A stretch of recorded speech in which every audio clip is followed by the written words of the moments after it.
જૂનાગઢ જિલ્લાના માળિયા હાટીના તાલુકાના જામવાડી ગામમાં ખેડૂતો અને તંત્ર વચ્ચેનો વિવાદ હવે ગંભીર સ્વરૂપ ધારણ કરતો જોવા મળી રહ્યો છે. ગામના કુલ 29 ખેડૂતો દ્વારા જિલ્લા કલેક્ટરને લેખિત રજૂઆત કરીને આક્ષેપ કરવામાં આવ્યો છે કે તેમની માલિકીની ખાનગી જમીનમાં વર્ષ 2022 દરમિયાન પોતાના ખર્ચે બનાવવામાં આવેલો રસ્તો કોઈપણ કાયદેસર કારણ વગર અને રાજકીય દબાણના આધારે તોડી પાડવાના પ્રયાસો થઈ રહ્યા છે. ખેડૂતોનું કહેવું છે કે આ રસ્તો વર્ષોથી ઉપયોગમાં છે અને તેના કારણે આજદિન સુધી કોઈને નુકસાન થયું નથી, છતાં કેટલાક લોકોના દબાણમાં આવી તંત્ર ખેડૂતો પર અન્યાય કરી રહ્યું હોવાનો ગંભીર આરોપ લગાવવામાં આવ્યો છે. ખેડૂતોની રજૂઆત મુજબ તેઓ વર્ષોથી પોતાની ખેતી કરવા માટે આ રસ્તાનો ઉપયોગ કરી રહ્યા છે. વર્ષ 2022માં ખેતીની જમીન સુધી સરળતાથી પહોંચી શકાય તે માટે પોતાના ખર્ચે નાનો રસ્તો બનાવવામાં આવ્યો હતો. આ અંગે તે સમયે મામલતદાર કચેરી સહિત સંબંધિત અધિકારીઓને રજૂઆત પણ કરવામાં આવી હતી. સ્થળ તપાસ બાદ પણ કોઈ વાંધો ઉઠાવવામાં આવ્યો ન હતો અને ખેડૂતોને રસ્તાનો ઉપયોગ કરવાની મંજૂરી મળી હતી. હવે અચાનક આ રસ્તો તોડી પાડવાની કાર્યવાહી શરૂ થતાં ખેડૂતોમાં ભારે રોષ ફાટી નીકળ્યો છે. ખેડૂતોનો આક્ષેપ છે કે મામલતદાર કચેરીએ અગાઉ સ્થળ તપાસ કરીને હકીકત જાણી હતી અને કોઈપણ પ્રકારની ગેરકાયદેસર પ્રવૃત્તિ હોવાનું સામે આવ્યું ન હતું. છતાં હવે કેટલાક રાજકીય આગેવાનો અને પ્રભાવશાળી લોકોના દબાણ હેઠળ ફરીથી ખેડૂતોને હેરાન કરવાનો પ્રયાસ થઈ રહ્યો છે. ખેડૂતોનું કહેવું છે કે સરકાર ખેડૂતોની આવક વધારવાની વાત કરે છે, પરંતુ સ્થાનિક સ્તરે ખેડૂતોને જ પોતાના ખેતરમાં જવા માટેના રસ્તા માટે લડવું પડે તે દુઃખદ અને શર્મજનક બાબત છે. રજૂઆતમાં ખેડૂતો સ્પષ્ટ શબ્દોમાં જણાવે છે કે જે રસ્તો તોડવાની વાત થઈ રહી છે તે સંપૂર્ણપણે તેમની માલિકીની જમીનમાં આવેલો છે. કોઈ સરકારી જમીન પર દબાણ કરવામાં આવ્યું નથી અને કોઈપણ જાહેર માર્ગને નુકસાન પહોંચાડવામાં આવ્યું નથી. તેમ છતાં જો રસ્તો તોડી પાડવામાં આવશે તો 29 ખેડૂતોની ખેતી, અવરજવર અને રોજગારી પર સીધી અસર પડશે. ખેડૂતોને પોતાના ખેતરમાં ટ્રેક્ટર, ખેતીના સાધનો અને પાક લઈ જવામાં ભારે મુશ્કેલીઓનો સામનો કરવો પડશે. ખેડૂતોનો દાવો છે કે છેલ્લા 5 વર્ષ દરમિયાન ભારે વરસાદ પડ્યો હોવા છતાં આ રસ્તાના કારણે કોઈને નુકસાન થયું નથી. ગામમાં અનેક વખત વરસાદી પાણી ભરાયા છતાં આ રસ્તાને કારણે કોઈ ખેતીને નુકસાન પહોંચ્યું હોવાનો એક પણ પુરાવો નથી. તેમ છતાં ખેડૂતોને નિશાન બનાવી એકતરફી કાર્યવાહી કરવાની તૈયારી કરવામાં આવી રહી છે, જે સંપૂર્ણપણે અન્યાયપૂર્ણ હોવાનું ખેડૂતોનું માનવું છે.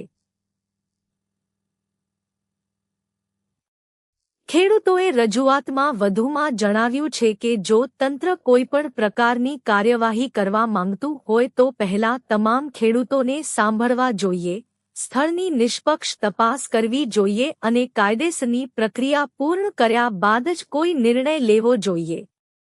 એકતરફી નિર્ણય લઈને રસ્તો તોડી પાડવામાં આવશે તો તે ખેડૂતોના બંધારણીય અધિકારોનું હનન ગણાશે. 29 ખેડૂતોનું કહેવું છે કે તેઓ કાયદાનો સંપૂર્ણ આદર કરે છે અને સરકાર તથા તંત્ર સાથે સહકાર આપવા માટે તૈયાર છે, પરંતુ કોઈપણ રાજકીય દબાણ કે વ્યક્તિગત સ્વાર્થના આધારે તેમની માલિકીની જમીનમાં દખલગીરી કરવામાં આવશે તો તેઓ મૌન નહીં રહે.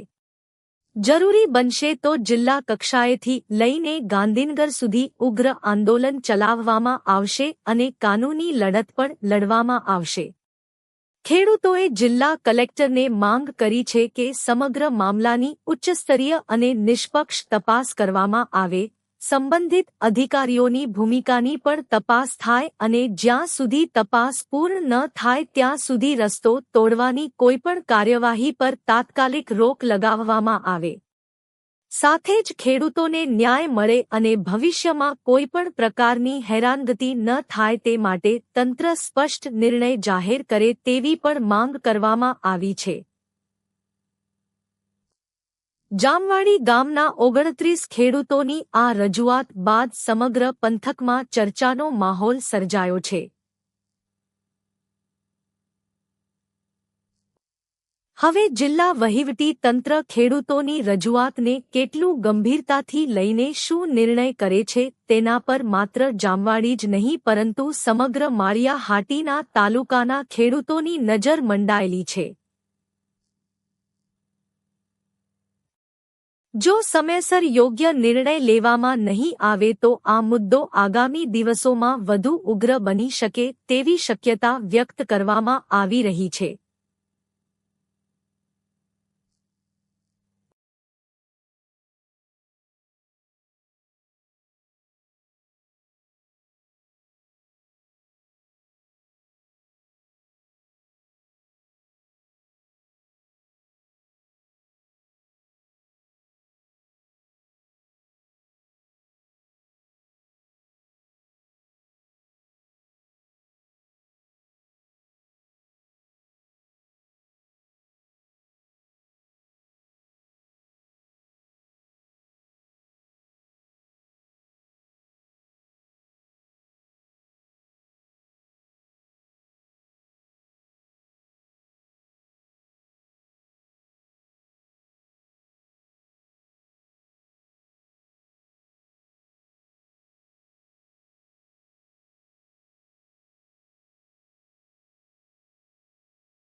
માળિયા એમાં 2022માં અત્યાર સુધીમાં ચૂંટાયેલા પ્રતિનિધિઓ કોઈ કંઈ કામ કર્યું નહીં. એટલે આ ખેડૂતો 30 જેટલા ખેડૂતોને જવાના પોતાના વાડિયાથી વાયામાં થઈને જવું પડતું.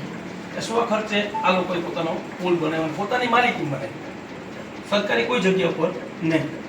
એ પુલમાં એક ગામનો એક રહીશ અરજી કરે છે, અરજી કરીને મામલતદારમાં અરજી કરે છે, પછી પ્રાંતમાં કરે છે. પ્રાંત 2022માં 10 ઓગસ્ટે એક હુકમ આપે છે. હુકમમાં ક્યાંય એવું નહોતું પુલ તોડી નાખે, છતાં પણ મામલતદાર સાહેબ શ્રી આવી અને એ હુકમનું અમલ કરે છે. ખેડૂતોમાં સાથ સહકાર આપે છે અને એ હુકમનું પાલન કરીને જે થોડું ઘણું ડેમેજ કરવાનું હતું એ કરીને જતા રહી છે. એટલે હુકમ ત્યાં પૂર્ણ થઈ ગયો. પછી ફરીથી સાહેબ ભગવાનજીભાઈ કલવટિયા માંગરોળના ધારાસભ્ય છે, એ ફરિયાદ સંકલનમાં કલેક્ટરશ્રીના ફરિયાદ કરે છે કે આ પુલ તોડી નાખે. જ્યારે પુલ છે એ પોતાની માલિકીની જગ્યામાં છે, એક પણ ખેડૂતને નુકસાન નથી થતું. સાહેબ શ્રી 5 વર્ષથી આ પુલ બન્યો, અત્યાર સુધીમાં એક પણ ખેડૂતને નુકસાન થયું, એક પણ ખેડૂતે નથી થયું. આ 29 ખેડૂતો છે. કાલે માનનીય પ્રાંત સાહેબ, મામલતદાર સાહેબ, ધારાસભ્ય શ્રી સ્થળ તપાસ કરવા ખેડૂતો ત્યાં હાજર હતા. જે અરજી કરતા હતા એ પોતે આવ્યો નથી. આ ખેડૂતો બધા કીધા એ બધા મેં હાજર રહ્યા. આ ખેડૂતોએ વાત રજૂ કરી કે આ અમારી જગ્યા છે, માલિકીની જગ્યામાં કોઈ નુકસાન નથી. સાહેબ સૌથી મહત્વનો પ્રશ્ન તમને ખબર છે કે આ વર્ષે તમે પણ અહીંયા છો કે સૌથી વધારે 24 કલાકમાં 30 ઇંચ વરસાદ પડ્યો માળિયા પંથકમાં. તોય આ પુલને કારણે એકના ખેતરમાં પાણી ગયું નથી કે કોઈને 1% નુકસાન થઈ નથી. છતાં પણ આ તોડી નાખવા માટે ધારાસભ્ય શ્રી ક્રિયા સંકલન અરજી કરે છે. અમારી માંગણી છે કે આ પુલથી કોઈ પણ વ્યક્તિને 1% કોઈ નુકસાની નથી. આજે આ ખેડૂતો બધા એ પણ સ્વીકારવા તૈયાર છે કે અમે કહેતા હોય તો અમને સોગંદનામું કરી દઈએ કે આ પુલને કારણે કોઈને નુકસાની ભવિષ્યમાં પણ થાય તો અમે સોગંદનામું કરી દેવા માટે તૈયાર છીએ. અથવા અરજી કરતા જે છે એક પ્રૂફ આપે કે આ લોકોને આ પુલને કારણે કોઈને આ નુકસાન થયું. એક તો પ્રૂફ હોવું જોઈએ ને. હુકમમાં પણ ચોખ્ખું લખ્યું હતું કે તપાસ કરી કોઈને નુકસાન લાયક લાગે તો પુલ તોડો શબ્દ નથી લખ્યો, તો યોગ્ય કાર્યવાહી કરવી.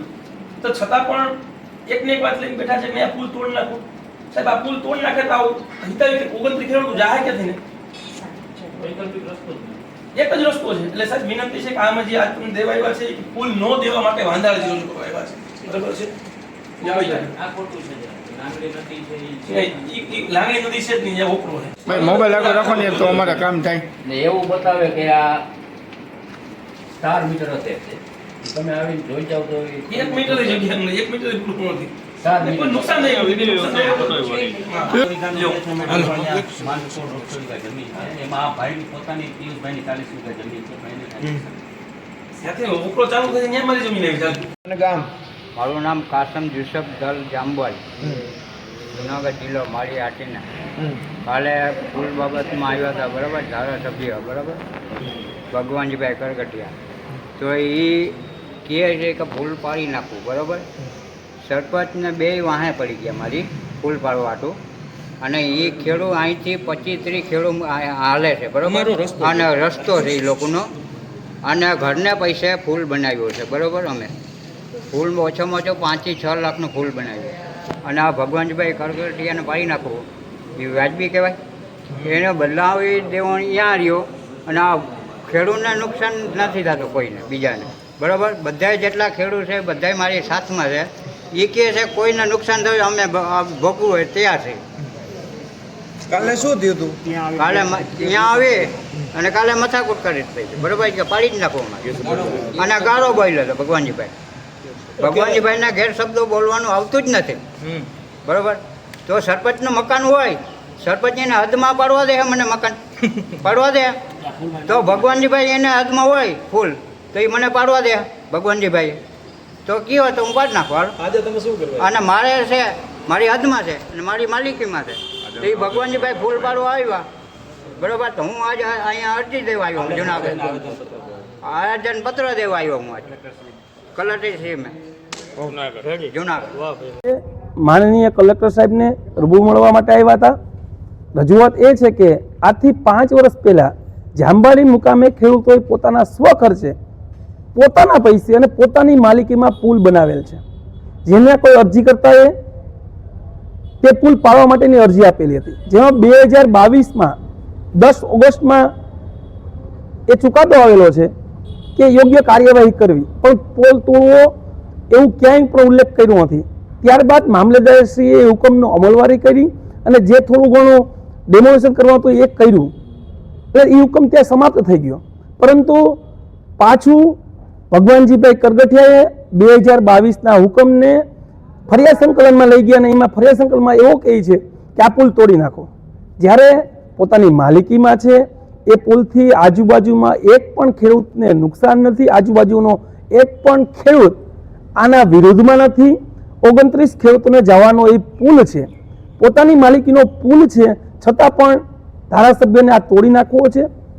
હું એવું માનું છું કે ચૂંટાયેલા પ્રતિનિધિ સર્વ સમાજના હોય છે, સર્વ લોકોના હોય છે. ક્યારે રાજા અને પ્રજા વચ્ચે ભેદ ના હોય. પરંતુ ભગવાનજીભાઈ આ પુલ તોડાવીને શું મળી જવાનું છે એ મને સમજાતું નથી. જ્યારે એક ધારાસભ્યશ્રીને પુલ બનાવવો હોય, ખેડૂતોની વાચા આપવાની હોય, ત્યારે હું આ મીડિયાના માધ્યમથી ભગવાનજીભાઈને ટકોર કરવા માંગુ છું. ભગવાનજીભાઈ, આ ખેડૂતોનો પ્રશ્ન છે અને તમે ખેડૂતોની સાથે રહ્યો એવી આશા અપેક્ષા રાખું છું. મારું નામ છે અલી અને હું જામવાડીનો રહેવાસી છું. અને આ જે મુદ્દો છે કે જે પુલ ખેડૂતોએ પોતાની માલિકીમાં બનાવવાનો છે અને બનાવ્યો છે પોતાના ખર્ચે, અને એની અંદર ગામના સરપંચ દ્વારા આજે 4 વર્ષથી રાજકીય કિનાખોરી રાખીને પર્સનલી રીતથી એ પડાવી નાખવાનો જ એન કેન પ્રકાર અને પ્રયાસ કર્યો છે એણે. અને આની અંદર તમામને, પછી હું એ કહીશ કે રાજકીય આગેવાનો હોય, તંત્ર હોય, કર્મચારીઓ હોય, અધિકારીઓ હોય, તમામને ગેરમાર્ગે દોર્યા છે, ભ્રમિત કર્યા છે અને છેતરપિંડી કરી છે. હું એટલે કહું છું કે ન તો એ જે કહે છે એ લાંગડી નદી છે, ન ત્યાં હજારો વીઘા જમીન છે. સાહેબ, આખા ગામની જમીન 750 થી 800 વીઘા છે. એમાં 5 સીમો છે અમારી છે, કાદો છે, ખોપો છે, ઉમરાવાડી છે, પીપરવાડી છે અને ઉગમણી સીમ છે. આ ઉગમણી સીમ અમારા માપ દાદાની માલિકીની જમીનમાં અમારા ખર્ચે અમે 35 જણાઓએ ચાલવાનો રસ્તો છે એમાં પુલ બનાવ્યો છે. ગ્રાન્ટો દઈ બનાવી દેવો તો ત્યાં રહ્યો. છેલ્લા 40 વર્ષથી ગ્રાન્ટ રોકી અને પુલ નથી બનાવ્યો, ત્યારે અમારે ના છૂટકે રોજી રોટી રળવા માટે પુલ જાતે કરીને બનાવ્યો છે. અને એની અંદર માત્ર ને માત્ર રાજકીય કિનાખોરી રાખીને જ અને ભેદભાવ ભરી નીતિ રાખીને જ આ પડાવી પાડવાનો એક કારસો છે, ષડયંત્ર છે, જેમાં એણે તમામ રાજકીય આગેવાનોને, ઇવન હું તો એમ કહીશ કે ભગવાનજીભાઈને ગેરમાર્ગે દોરી અને ભગવાનજીભાઈથી જે વર્તન થયું છે એ પણ એ સરપંચની ગેરદોરવણી જ છે. બરાબર છે. અને બીજું કે આ વસ્તુથી હવે એવું છે કે આજે અમે આવેદન દેવા કલેક્ટરશ્રીમાં આવ્યા છે. અમારે યા તો તંત્રથી આશા છે, યા તો ન્યાય પ્રણાલિકાથી. મેં કાલે પ્રાંત સાહેબને અને ધારાસભ્યશ્રીને પણ કીધું છે કે તમે આ બધું મૂકો ને મને ન્યાય પ્રણાલી સુધી પહોંચવાનો રસ્તો કરી આપો, એટલે હું દૂધનું દૂધ ને પાણીનું પાણી કરાવી આપીશ. આજે અમે અહીંયા આવેદનપત્ર દેવા આવ્યા છીએ કે આની આ સાચી સ્થિતિ છે અને અમે તથ્યો રજૂ કર્યા છે કલેક્ટરશ્રી પાસે. હવે આગળ શું કરવું શું નહીં એ આગળની ગતિવિધિઓથી અમને ખબર પડશે. અને આપ દ્વારા આપના માધ્યમથી હું એક વખત ફરીથી એ કહેવા માંગીશ કે આમાં કોઈ નથી કહેતું એ હું કહીશ અને અતિશયોક્તિ વાપર્યા વિના કહીશ કે ના તો અમને કોઈ સરકારથી તકલીફ છે, ના તંત્રથી તકલીફ છે, પણ એક રાજકીય અહમ સંતોષવા ખાતર નાના એવા સરપંચની વાત ઉપર આટલું બધું જો તંત્ર કરી છૂટતું હોય છે ગેરવ્યાજબી અને અસંવૈધાનિક પ્રકારથી, કારણ કે એ અધિકૃત કહે છે પણ એ લોકોની માગણીઓ જ અનધિકૃત છે. અને બીજું હું એ કહીશ, હાથ જોડીને કહીશ કે કોમી વૈમનસ્ય અને વર્ગ વિગ્રહની પરાકાષ્ઠાએ છે આ બાબત. તંત્રએ આ મુદ્દો ધ્યાનમાં લેવો. અને એક બીજું કહીશ કે જ્યાં લોકલ લેવલે બોલાય છે એ શબ્દો દ્વારા, સાહેબ અમને એમ કહી દો કે તમે ખેડૂત છો જ નહીં, ના પુલ પાડી નાખો અને ભીખ માગી લેજો, અમે મંજૂર છે, અમને એમ ભીખ માગીને ચલાવી લેશું. તંત્ર ખાલી આ આજીજી ધ્યાનમાં લે. ખુદ ધારાસભ્યશ્રી, અમને એનાથી કોઈ પ્રોબ્લેમ નથી. પ્રોબ્લેમ અમને એ છે કે તમને ગેરમાર્ગે દોરે છે. તમે આટલા ગામ લોકોનું પ્રતિનિધિત્વ કરો છો, તમે જરાક જો તલમાં તેલ કેટલું છે. ધન્યવાદ.